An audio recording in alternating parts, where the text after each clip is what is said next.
here today in Lumberton, North Carolina, looking at rapeseed fields, trying to help one of our growers get an idea how close he is to harvest. So as your rapeseed crop approaches harvest, there's sort of three key indicators to tell you that you're approaching harvest or close to harvest. The first is if you look out over this crop, brassica crops typically have a characteristically blue-green look, blue-green tint. As you start seeing the crop maturing and drying down, you'll see that first there's a change in the color of the crop. And as you can see here in this crop, you can see some tan starting to form.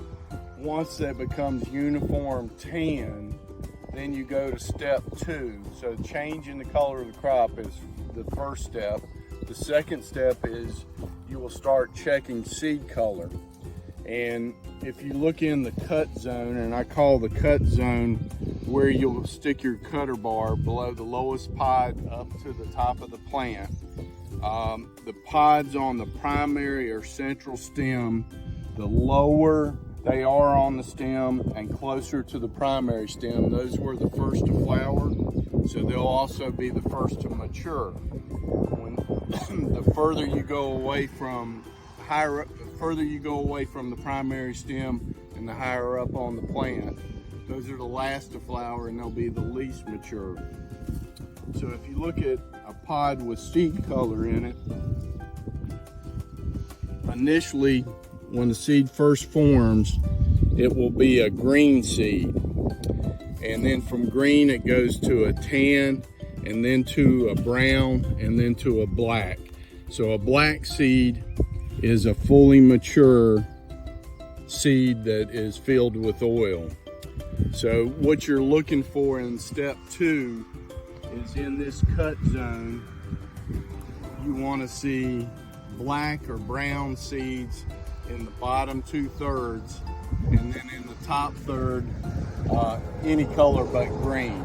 When you get to that point, you'll want to start cutting off the tops of different plants and put them in a kitchen garbage bag and rub that seed out until you get a nice sized sample of the seed. Cut different plants in the field, and once you get that sample of the seed, put it in your moisture meter, and when you're around 10% or less moisture, that's when you're ready to cut your rapeseed.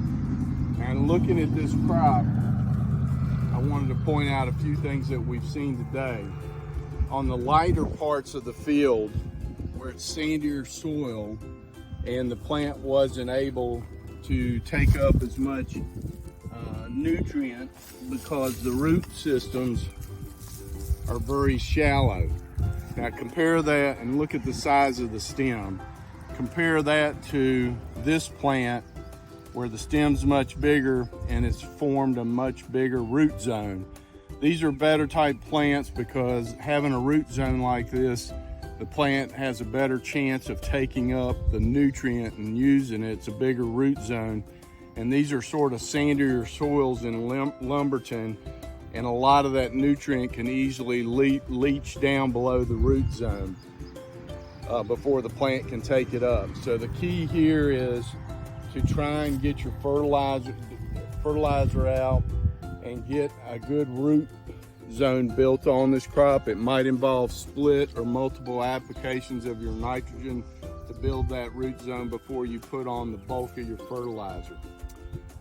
Other things you want to look for to tell what kind of yield you're going to have on a crop.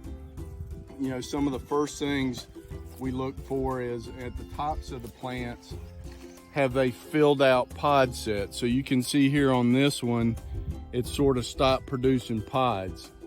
Here's another one here. But we like to see pod set all the way to the end of the stems. If you don't see that, it can be an indicator that the crop ran out of nutrient. Other things you want to see is it got a lot of good lateral branching. Obviously, the more lateral stems you have, there's more pods that'll form on those, hence adding to your yield. And then you want to look for good pod set along your stems. Now here we can see along this stem, you know, there's some blanks where pods didn't form. Sometimes that might be a result of a pest, or it can be cold events that might cause some sections to not set pods.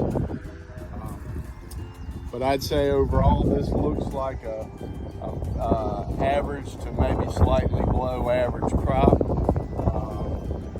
The big thing is that his pod sets didn't continue up to the ends of the stems.